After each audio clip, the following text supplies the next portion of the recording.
बिस्मिल्लाहिर्रहमानिर्रहीम अस्सलाम वालेकुम व्यूअर्स। आज की वीडियो में हम vectors and equilibrium chapter 2 first year के कॉन्सेप्चुअल क्वेश्चंस जो हैं उनको डिस्कस करेंगे। सबसे पहला क्वेश्चन है हमारे पास, is it possible to add three vectors of equal magnitude by different directions to get null vector? तो इसका आंसर होगा येस इट इज़ पॉसिबल। ये कैसे पॉसिबल होगा? हमने एक इक्विलैटरल ट्राइंगल लेनी है और उसकी साइड्स पर हमने वेक्टर्स को इस तरह से बना लेना है कि उसकी साइड्स पर हमने वेक्टर्स को हेड टू टेल रूल से ऐड कर देना है। फॉर एग्जांपल हमारे पास ये तीन वेक्टर्स हैं। ए वेक्टर को हम इस तरह से लाइन अप कर लेते हैं, बी को इसके हेड के साथ जोड़ लेते हैं और सी को सेकंड के हेड के साथ जोड़ लेते हैं। तो फिर हमने जहाँ से स्टार्ट किया था वहीं पर पहुँच गए। तो इस तरह से हमारे पास सम आ जाएगा 0।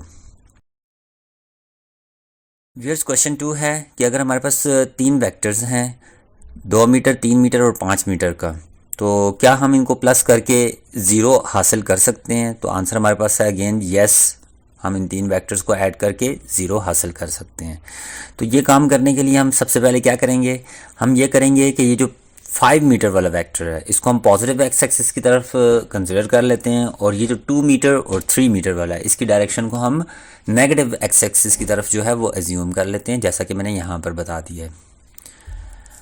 अब हम सबसे पहले जो ए वेक्टर है इसको प्लॉट कर लेते हैं, इसके हेड के साथ सेकंड वेक्टर को और थर्ड को सेकंड के हेड के साथ जोड़ लेते हैं। तो हमने जहाँ से हमने स्टार्ट किया था वहाँ पर पहुँच गए। इस तरह हमारे पास 0 आ गया। अब हम बढ़ते हैं क्वेश्चन नंबर 3 की जानिब। What units are associated with unit vectors I, J and K? तो इसका आंसर है नो यूनिट्स आर एसोसिएटेड, क्योंकि ये यूनिट वेक्टर्स जो हैं ये किसी भी वेक्टर की डायरेक्शन को स्पेसिफाई करने के लिए इस्तेमाल होते हैं। ये कोई फिजिकल क्वांटिटीज़ नहीं है, और फिजिकल क्वांटिटीज़ के साथ जो है वो यूनिट्स मुंसलिक होते हैं। तो ये एक यूनिटलेस क्वांटिटी है। ये सिर्फ और सिर्फ किसी भी वेक्टर की डायरेक्शन को स्पेसिफाई करने के लिए इस्तेमाल होते हैं। जैसा कि हमें पता है कोई भी फिजिकल क्वांटिटी अगर वेक्टर क्वांटिटी है, ए वेक्टर जो है इसको कंप्लीटली डिस्क्राइब करने के लिए इसकी मैग्नीट्यूड और डायरेक्शन दोनों का होना लाजमी है। तो इससे हम जो यूनिट वेक्टर ए है इसको लिख सकते हैं कि it is the ratio of vector A to its magnitude, और ये जो रेशो है हमारे पास ये डायमेंशनलेस क्वांटिटी है। बढ़ते हैं क्वेश्चन नंबर 4 की तरफ। Scalar product of two vectors, क्या ये नेगेटिव हो सकती है? अगर हो सकती है तो आपने प्रूफ देना है और साथ में एग्जांपल देनी है। तो पहले तो आपने टू द पॉइंट कह देना है यस इट इज़ पॉसिबल। और ये कब हो सकती है? अगर आपके पास दो वेक्टर्स हैं उनके बीच में एंगल 90 डिग्री से ग्रेटर है।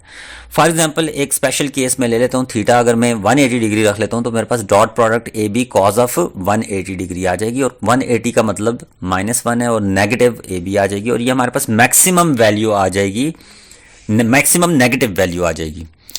तो अगर हम 90 से अबव लेंगे तो वो डेफिनेटली नेगेटिव होगी, लेकिन मैक्सिमम नहीं होगी। और इसकी एग्जांपल में हम ले लेते हैं work done by a frictional force. तो फ्रिक्शनल फोर्स जो है अगर मूविंग ऑब्जेक्ट है तो फ्रिक्शनल फोर्स में फ्रिक्शनल फोर्स और डिस्प्लेसमेंट हमेशा ऑपोजिट डायरेक्शन में होंगे, और ये एंगल 180 डिग्री बनाएंगे और हमारे पास ऐसी प्रोडक्ट नेगेटिव होगी। बढ़ते हैं क्वेश्चन नंबर 5 की जानिब।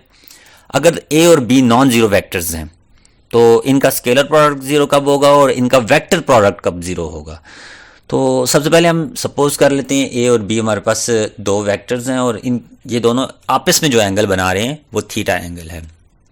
तो अगर हम थीटा को कंसिडर कर लेते हैं 0 डिग्री, तो फिर इसका मतलब है उसका जो वेक्टर प्रोडक्ट है ए क्रॉस बी, उसका जब हम मैग्नीट्यूड की बात करेंगे तो आप ए बी साइन ऑफ 0 लिख देंगे, और साइन ऑफ 0 0 के इक्वल होता है, और फाइनली हमें 0 मिलेगा। इसका मतलब ये हुआ vector product of two parallel vectors, क्योंकि थीटा 0 हो तो वेक्टर्स पैरेलल होते हैं, वो हमेशा 0 होता है। इसी तरह से अगर मैं अज्यूम कर लूँ कि थीटा हमारे पास 90 डिग्री है, तो इस केस में हमारे पास जो स्केलर प्रोडक्ट आएगा तो वो scalar product A dot B A B cos of, अब यहाँ पर मैं लिख दूंगा 90 डिग्री, कॉज 90 हमें पता है 0 होता है, और हमारे पास फाइनली 0 आ जाएगा। तो इसका मतलब ये हुआ कि जो scalar product of two perpendicular vectors है वो हमेशा 0 देता है।